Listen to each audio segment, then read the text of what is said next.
জয় গুরু, জয় গুরু, জয় গুরু। প্রথমেই নিগম কথার সকল শ্রোতাবৃন্দকে জানাই অন্নপূর্ণা পূজার শুভেচ্ছা। আজ শ্রী শ্রী ঠাকুর মহারাজ রচিত শ্রী শ্রী অন্নপূর্ণা তত্ত্বের কিছু অংশ আলোচনা করব। এই তত্ত্ব আলোচনা করতে গিয়ে শ্রী শ্রী ঠাকুর মহারাজ পুরাণে বর্ণিত একটি কাহিনী উল্লেখ করেছিলেন। প্রথমে ঠাকুর মহারাজের উল্লিখিত সেই কাহিনী সংক্ষেপে বর্ণনা করে তারপর সেই কাহিনীর আড়ালে লুকিয়ে থাকা তত্ত্ব নিয়ে আমরা আলোচনা করব। কাহিনীটি হলো এই রকম। একবার শিব প্রকৃত গৃহিণী প্রকৃতি অর্থাৎ মাকে অগ্রাহ্য করে বাইরে বাইরে ঘুরে বেড়াতে লাগলেন অন্নের জন্য, কিন্তু কোথাও তিনি অন্ন পেলেন না। তখন মা ঠিক করলেন তিনি তার ভুল ভাঙবেন। সেই উদ্দেশ্যে মা অন্নপূর্ণা কাশীতে এক স্বর্ণপুরী স্থাপন করে নিজেই সবার মধ্যে অন্ন বিতরণ করতে লাগলেন। এই খবর শোনা মাত্রই শিব তাড়াতাড়ি নিজের ঘরে ফিরে এলেন। ফিরে এসে তিনি যা দেখলেন তাতে তিনি বিস্মিত হয়ে গেলেন। তিনি দেখলেন যে অন্নের জন্য তিনি বাইরে বাইরে ঘুরে বেড়াচ্ছিলেন সে তো ঘরেই আছে। তখন তিনি আনন্দে আত্মহারা হয়ে মা অন্নপূর্ণার চারিদিকে নৃত্য করতে লাগলেন এবং তার কাছ থেকে অন্ন গ্রহণ করে তৃপ্ত হলেন। শ্রী শ্রী ঠাকুর মহারাজ এই কাহিনী প্রসঙ্গে যা লিখেছেন তা পাঠ করে তারপর তাকে আমরা সরল ভাষায় ব্যাখ্যা করব। এবার শ্রী শ্রী ঠাকুর মহারাজ এই কাহিনী প্রসঙ্গে যা লিখেছেন তা পাঠ করে আমরা তাকে সরল ভাষায় ব্যাখ্যা করার চেষ্টা করব। ঠাকুর মহারাজ লিখছেন, পাঠক, পুরাণের এ রহস্য বুঝিয়াছেন কি? শিব আর কেহ নহেন, তিনি সমষ্টি জীবস্বরূপ। এই দেহরূপ গৃহের বুদ্ধি একমাত্র গৃহিণী, আর জীব ভোগকর্তা। জীব বুদ্ধিকে অগ্রাহ্য করিয়া ভোগের জন্য ইন্দ্রিয়ের দ্বারস্থ হন, কিন্তু যখন ইন্দ্রিয়গণ চাল বাড়ন্ত বলিয়া জবাব দেয় তখন জীবের দুঃখের সীমা থাকে না। কিন্তু পরে সাধু ভক্তের কৃপায় আপন গৃহের বৃত্তান্ত অর্থাৎ আত্মতত্ত্ব অবগত হইয়া যখন স্বগৃহে ফিরিয়া আসেন অর্থাৎ অন্তর্মুখী হয়েন, বুদ্ধি তখন শুদ্ধ সত্য মূর্তিতে অন্তঃপুর আলো করিয়া বিরাজিত আছেন দেখিয়া আনন্দে নৃত্য করিতে থাকেন। তখন ভাঙা ঘর অর্থাৎ ভগ্ন দেহ স্বর্গপুরী রূপে প্রতিভাত হয়, আর সেই পুরীতে রাজরাজেশ্বরী অন্নপূর্ণাকে নিত্য বিরাজিত দেখিয়া জীব অমনি শিব হইয়া যান।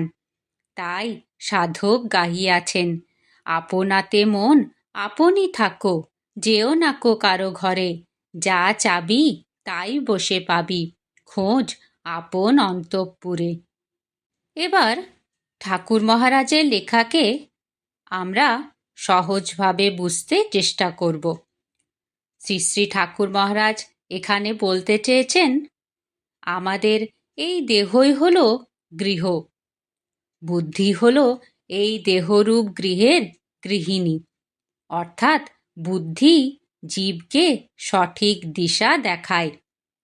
শিব হলেন সেই বদ্ধ জীব যে মনে করে বাহ্য বিষয়েই সুখ।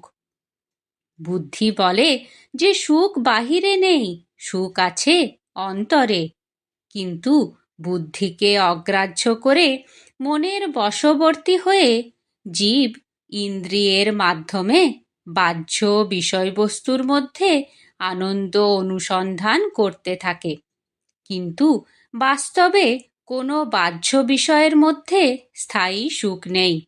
তাই জীব বারবার হতাশ হয়, ক্লান্ত হয়। এখানে চাল বাড়ন্ত কথার অর্থ হল ইন্দ্রিয়ের সুখ সীমিত ও ক্ষণস্থায়ী, অর্থাৎ বিষয় থেকে আমরা যে সুখ পাই সে সুখ একসময় ফুরিয়ে আসে, তাই তাতে জীব তৃপ্ত হতে পারে না। এইভাবে বহু অভিজ্ঞতা ও দুঃখ ভোগের পর এক সময় জীব প্রশ্ন করে, সত্যিকারের সুখ তবে কোথায়? এই প্রশ্নই তাকে অন্তর্মুখী হওয়ার পথে নিয়ে যায়। এখানে ঘরে ফেরার অর্থই হলো অন্তর্মুখী হওয়া। আমাদের গুরু কৃপায় যখন বুদ্ধি শুদ্ধ হতে শুরু করে, তখন শুদ্ধ বুদ্ধি জীবকে স্পষ্টভাবে উপলব্ধি করায় যে কোনো বাহ্য বিষয়েই প্রকৃত সুখ নেই।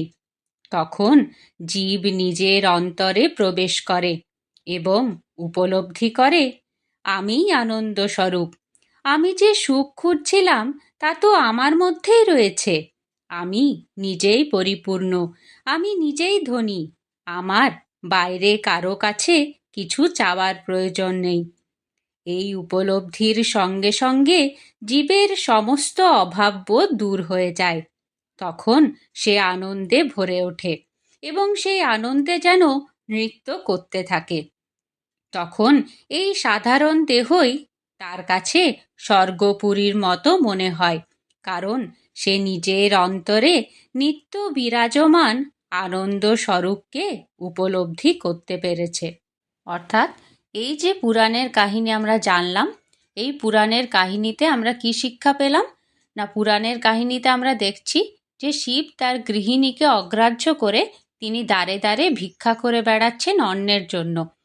তাকে গৃহিণী বলছেন যে আমার কাছেই সমস্ত কিছু আছে, কিন্তু তিনি তাকে অগ্রাহ্য করছেন। তো এই যে গৃহিণী, এই যে মাকে আমরা কিভাবে বুঝতে পারি? না, মা হচ্ছেন আমাদের বুদ্ধি, যিনি আমাদের এই দেহরূপ যে গৃহ, সেই গৃহকে পরিচালিত করছেন। বুদ্ধি বারবার এই কথা বলছে যে সুখ আমাদের অন্তরেই আছে, কিন্তু আমরা কি করছি? যেমন শিব দ্বারে দ্বারে ঘুরে বেড়াচ্ছেন ভিক্ষার পাত্র নিয়ে, সেরকম আমরা একটা বিষয় থেকে আরেকটা বিষয়ে ভ্রমণ করছি যে এই বিষয়ে বোধহয় সুখ আছে, এই বিষয়ে বোধহয় সুখ আছে, কিন্তু বিষয়ে কোনোদিনই পূর্ণ সুখের আশা আমরা করতে পারি না। তাই আমরা হতাশ হয়ে যখন আমরা অন্তর্মুখী হই, যখন আমরা গৃহে ফিরে আসি, তখন আমরা কি দেখি? যে সুখ আমরা বাইরে খুঁজছিলাম, অর্থাৎ যে অন্ন শিব বাইরে খুঁজছিলেন, দ্বারে দ্বারে খুঁজছিলেন, সে অন্ন তার গৃহেই আছে। অর্থাৎ শিব সেই জীবকে বোঝাচ্ছেন যে সুখ বাইরে খুঁজছিল, সে যখন অন্তর্মুখী হলো, তার বুদ্ধি যখন শুদ্ধ হলো গুরু কৃপায়, তখন সে বুঝলো যে সুখ কিন্তু কোনো বাহ্য বিষয়ে নেই, সুখ আছে অন্তরে। আশা করছি এই যে শ্রী শ্রী অন্নপূর্ণা তত্ত্ব সকলের কাছে পরিষ্কার হয়েছে। অন্নপূর্ণা তত্ত্ব আরও অনেক কিছু রয়েছে, কিন্তু সেই অংশের কিছুটা আজকে আলোচনা করলাম, এবং এই আলোচনাটা সম্পূর্ণভাবে ঠাকুর মহারাজই তার তত্ত্বমালা গ্রন্থে লিখে গেছেন। সেই আলোচনাকেই আমি সহজভাবে ব্যাখ্যা করেছি মাত্র। জয় গুরু।